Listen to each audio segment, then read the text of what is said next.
going to get Instagram going as well. Hold on.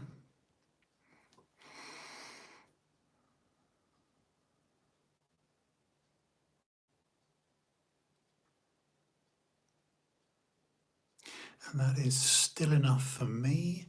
The face is stationary. Okay, welcome to TrueHouse, 8:34. So 34 minutes later than the published official time. Whatever, you know me, it's frequent that I'm late. This will be my downfall. Anyway, I hope you are all well. Get it? All well? Wop, wop, wop. By George, Orwell was right. Okay, I'll stop it. There's double and triple and quadruple, double entendre. Good evening, sir. How are you, Jimmy? Nice to see you. Okay, I'm going to steam right into it because what I tend to do on a bloody nightly basis, and if it's making me do more than a metaphorical eye roll, it will sure as shit make any prospects watching this. Oh, by the way, I've just broken today 3,000 subs. I'm at 3,200 subscriptions. So all hail the mighty YouTube algorithm. I did look at my channel today and TrueHouse, yes. Oh my God, that's okay. It's gone up, bloody hell.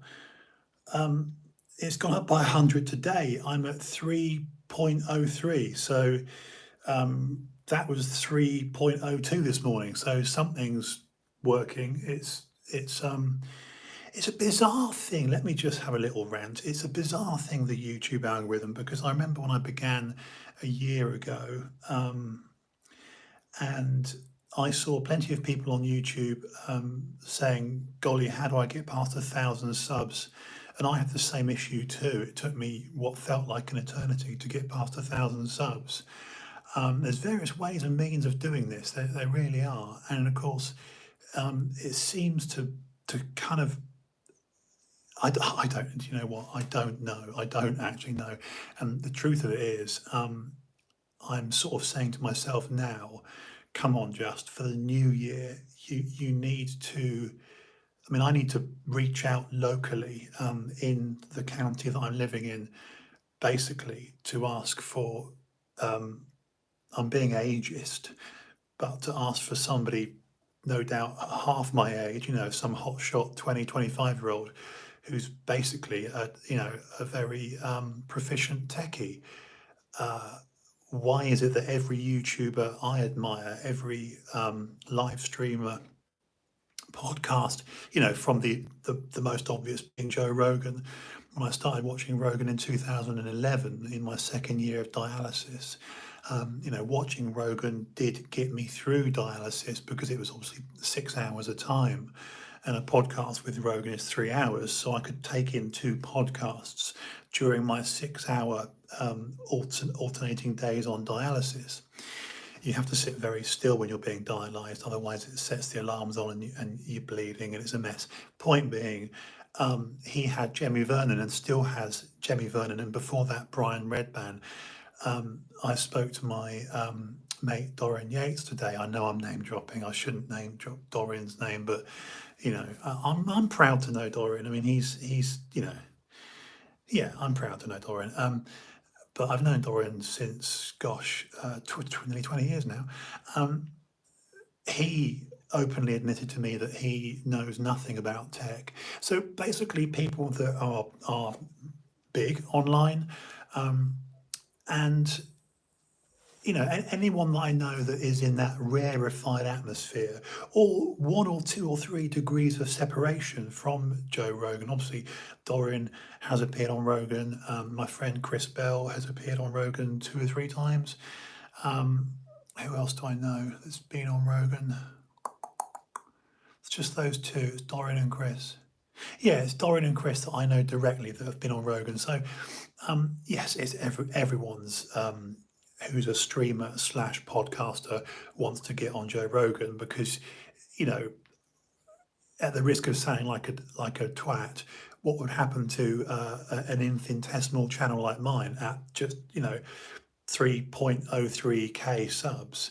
Overnight, that would go to 45, 50,000. It really would.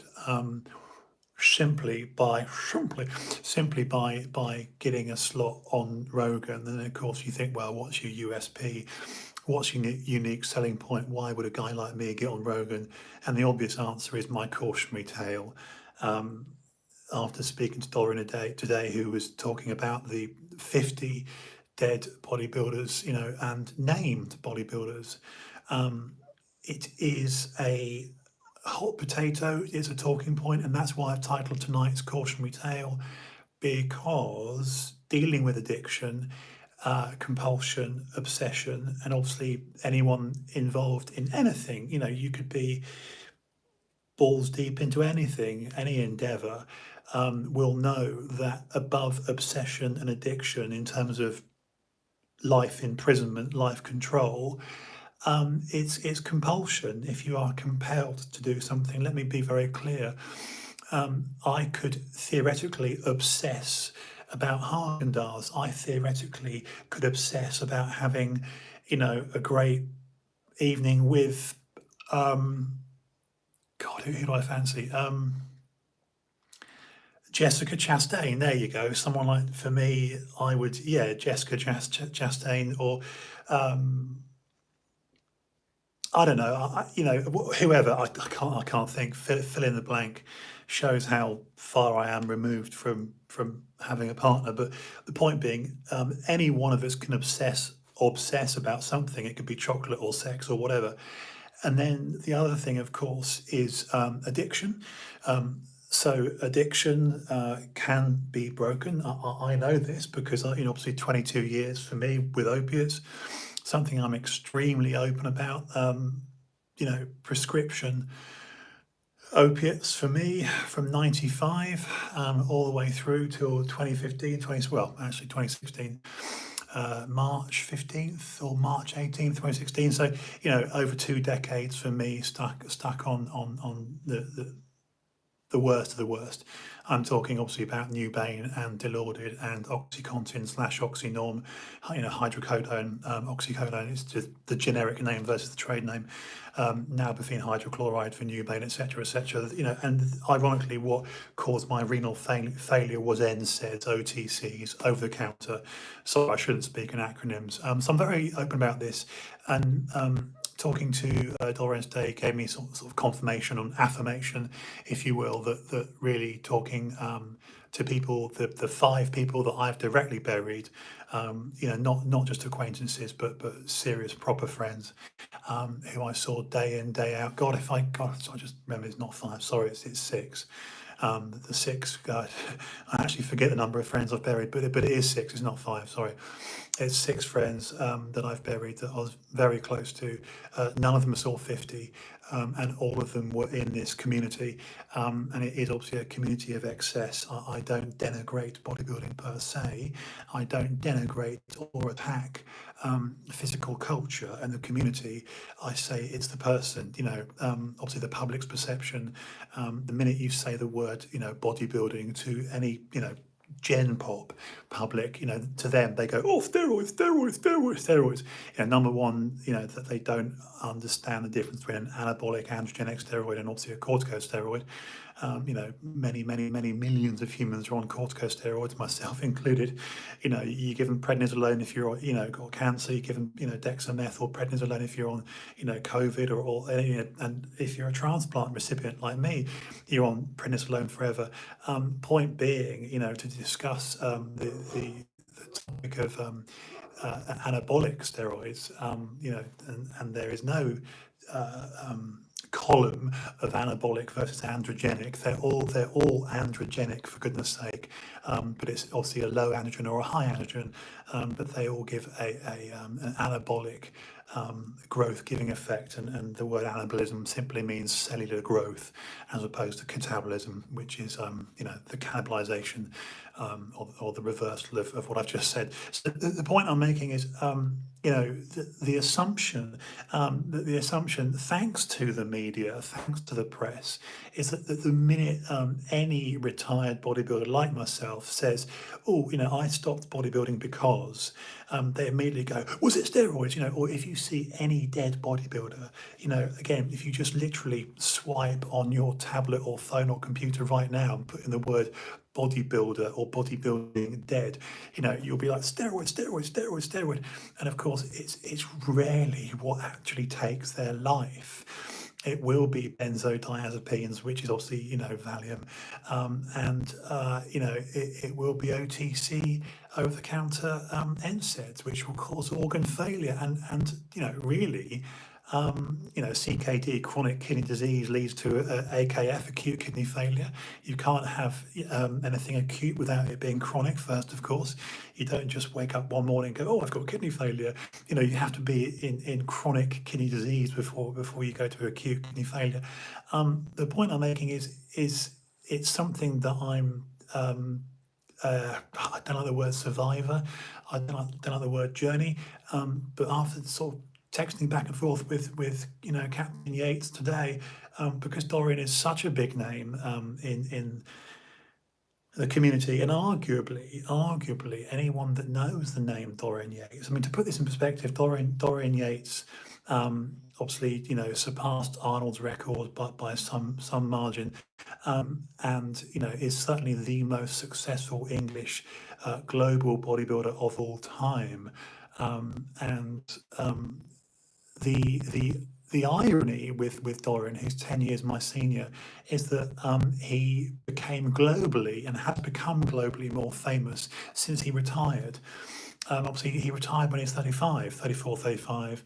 And I've known Dorian, since before he retired. I obviously was a fan in the 90s, like we all were with Dorian. Dorian Yates was not just British bodybuilding, but Dorian Yates was global bodybuilding, and his reign from 92 to 97 inclusive, obviously culminating in the 6 Sandow trophies that most humans won't have. There's 10 to 12 people on the planet that can say this, and in fact it's a smaller club than that. People that have, no one's got double figures, and of course people that can claim 3 or more Sandow trophies from winning the Mr. Olympia are, a club beyond exclusive. You're talking 5, 6, 7 men, since 1965, the origins of Larry Scott going into obviously Arnold. So modern bodybuilding, and then someone like me that got into it in 1990, and the addictive personality that I've got, and I still, I'm comfortable, guys, with saying I'm an addict, because I know that I didn't really finish describing what a compulsion is. A compulsion would be a Ted Bundy. I know that's an extreme example, but if you're compelled to do something, it's the one symptom, it's the one human condition of the 3 I've mentioned. Remember, I've said obsession, addiction, compulsion. And it's the one you can't really beat, because again, to reiterate what I've said, an obsession can be fiction, an addiction can be beaten, but a compulsion is, it's literally, you're out of control. And that's not excusing addiction, because obviously I did ultimately overcome my addictions, and I don't, the obvious question is, anyone that half knows me says, why, Justin? Why did you take opiates for 22 years? Why have you done this? But you came from a good background, and speak to Russell Brand about this. And I remember having a few DMs with Russell Brand a couple of years ago via Twitter, and just not only did I spend 7 years living in the area of Essex that Russell did, but that's not excusing it, saying the geography makes you an addict. But look, I know to this day, as a non, that's what I am now, as a non-using addict. I will always be an addict because that's the personality that I am. That's how I'm hardwired. But I'm not a using addict. I am no longer living as a human who is using, and that's obviously that's the sort of you know, common parlance of the vernacular, the sort of rhetoric that us addicts or clean addicts will use, is that you say, well, I'm not a using addict anymore. 'Cause I do believe that addiction is much, much more than, you know, a bottle, a shot. And obviously for me, you know, over the counter, you know, ibuprofen was my gateway drug, good old fashioned Nurofen. In fact, it was predating Nurofen was good old fashioned Syndol, Syndol, the original Syndol. Again, those of you that are similar ages to me will remember Syndol. You could go into your local pharmacy in the early 90s and up to the noughties really, and you could buy, you know, a strip of 10 or 20, or actually in the day, a box of 50 Syndol. You know, you take 10, 12 of those and you're going to have a very good time. And I did, because they're a muscle relaxant, and I was never a guy chasing a high. You know, I was never, you know, although again, it's just my person. This is purely anecdotal, but in my experience, the cessation of smoking, the cessation of alcohol, the cessation of cocaine, the cessation of party drugs, gamma hydroxybutyrate, you know, GHB, cocaine, etc., ecstasy, all these things for me to cease those social party substances was incredibly easy, compared to, you know, beating opiates. And the distinction, by the way, between an opioid and an opiate. An opiate is a derivative of opioid. It's a synthetic, man-made version of a, you know, a poppy seed being a pure opioid plant extract, and then humankind. You know, the Sackler family. You know, for example, Purdue. Just watch Disney's Dope Sick. Please watch Disney's Dope Sick with Michael Keaton. I have to say, the nearest thing available now on our screens, which, in my humble opinion, is exceedingly accurate, and I mean that. I mean that. If you have got Disney, and I know with the Uyghur Muslims, I know the abhorrent behaviour of Disney. Everything from the paedophilia to the Wuhan, to the Uyghur Muslims, the childlike wonder of Disney is truly broken for us all now. But if you are subscribing to Disney, and I have to say I currently am, even though I didn't subscribe when they got rid of the beautiful Gina Carano in The Mandalorian. And the point I'm making is, on Disney currently is an extremely, extremely accurate, even if it has got artistic licensing and embellishment, because it's obviously dramatized, the true story of the awful Sackler family. You know, the Sackler family are Purdue, were Purdue Pharma, the epitome of big pharma. And of course, for me, companies like DuPont and Purdue are really sort of to the bone for me, to the marrow, because, you know, the years of my life, the not tens of thousands, hundreds of thousands of, you know, over 22 years, you know, seeing for me, prescribed or otherwise. You know, I began with prescription, and then of course, you know, you point being, if you do watch Dope Sick, it's exceptionally accurate storytelling for oxycodone, aka OxyContin and OxyNorm. OxyContin as in continuous, and OxyNorm as in immediate release.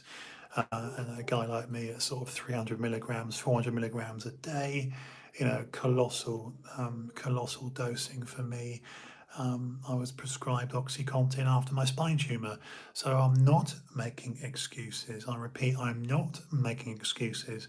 But yes, I was prescribed the heaviest of opiates in Oxford, the John Radcliffe Hospital in Oxford, and the Nuffield Orthopaedic Centre in Oxford, following my cancerous, very aggressive spine tumour.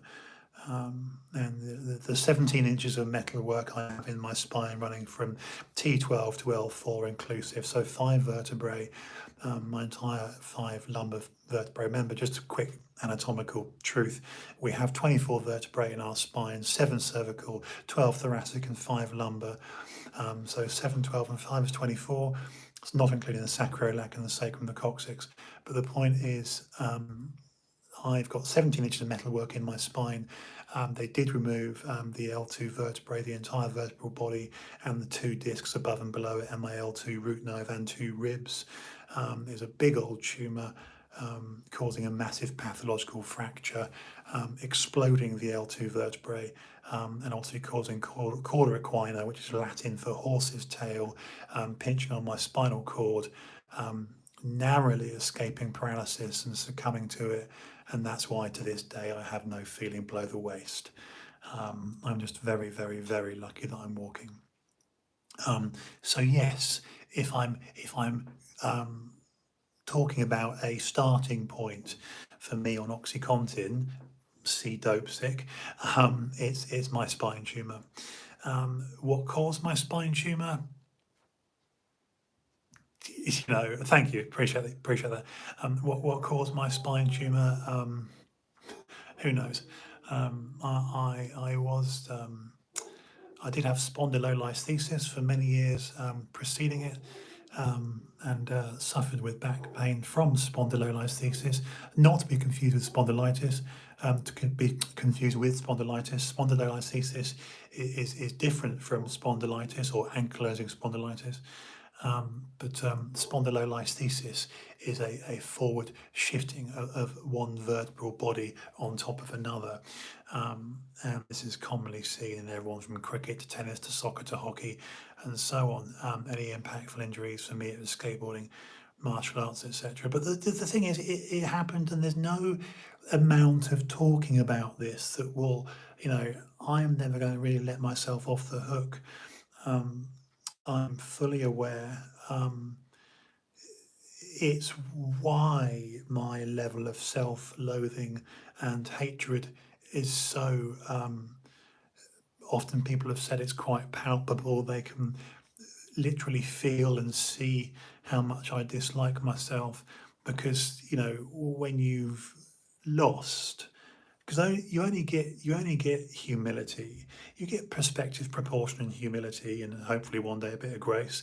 But you get humility in life when you've had your ass handed to you. It's why, although I don't condone violence, it's why I think every man, and notice I say men because it's the right thing to say, every cocky human should be for their, I'm going to be careful how I say it, but every cocky human for their own development should be at some juncture in their life knocked out, firmly hit in the face, in the mouth, because it does humble you. So the reason I mention that is because there is no shortage of people online who are extremely cocky, extremely sure of themselves because they haven't been knocked, excuse my French, the fuck out. Again, I'm not sitting here condoning violence. I'm not sitting here saying, hey, go and hit people, it's a good idea. No, I'm eggshelling it politically and saying, in my experience, the people that gob off the most, the people that are air quotes gobby, the people that would write on social media, "F you, man, you piece of shit," ooh, the people that do this, the keyboard warriors, the strokers, the squirters, these are people that, in my experience, only do that because they've never actually received a proper hoofing. Again, I'm not saying go and beat people up, it's good. No, I'm just saying you aren't humble in life until you've been physically overwhelmed, until you've lost, until you know what it's like to lose, until you know what it's like to not win, to not be successful. And this can transcend being punched in the mouth and being knocked out. This can be, trying extremely hard and not being successful. Um, the convoluted point I'm making is this. I think there's a direct, cause and effect, a direct correlation between people that are very, very cocksure and quite imbecilic online and very, very cocky. And invariably those people haven't tasted what I call, something truly combative. They haven't been bested. They haven't lost enough. It's the reason I say that is because the only attacks I've personally had online from people that say, "Oh, you dickhead, you've only got yourself to blame," are people that haven't lived, and they invariably have lived a very, very protected, cocooned, sheltered, coddled life. See Jonathan Haidt's book, The Coddling of the American Mind. So look, that's nearly 30 minutes in already. I'm in a bit of a flow state tonight. I'm determined to treat myself to a good Christmas this year, if it kills me. But that's something like I say, moving forward, I will be more, if I can have some help, if somebody, I'm literally thinking, where to advertise, where do I promote that I need help, where do I say, help me, Obi-Wan,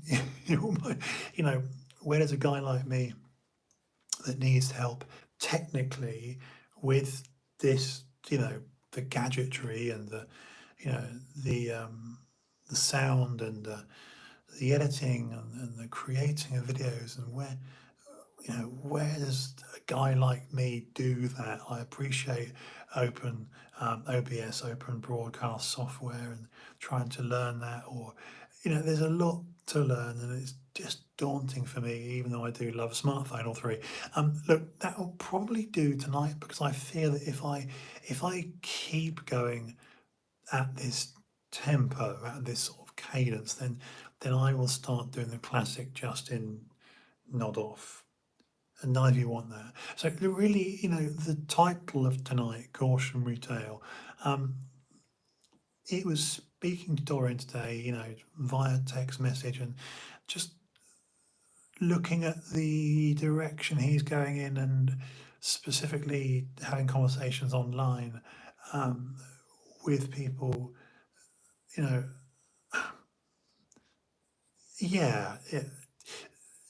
trying to not avert disappointment, tragedy, heartache, break, failure, but disaster, etc., mayhem, destruction, just to say to people, hey, this is the darker side of stuff.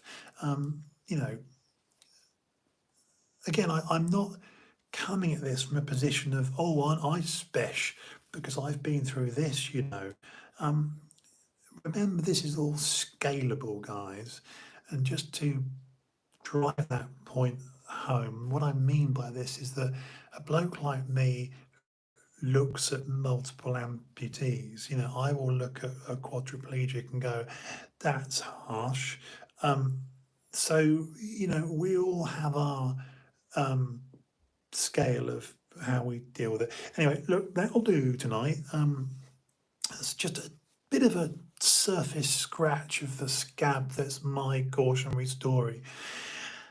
And of course, there's a lot more to cover. And moving forward, I really do want to help people that are either A, going through it, B, going through bits of it, C, will go through it if they're not careful. So I can be of assistance to people that, in terms of Yeah, in terms of a preemptive prophylactic strike, how can I, through intervention, help somebody that's going on a bad path? Or how can I be effective in dare I say, educating someone that's deeply involved and reluctant to, get off throttle, yeah, get off the gas. So that'll do tonight. Thank you for listening. This has been episode 453. I'll be back tomorrow night for episode 454, and I'm just got to be more, you know what I mean? I've got to be more consistent and just more professional and more squared away. Um, yeah, yeah. So be back tomorrow night, same time, same place, same face. Okay, cheers.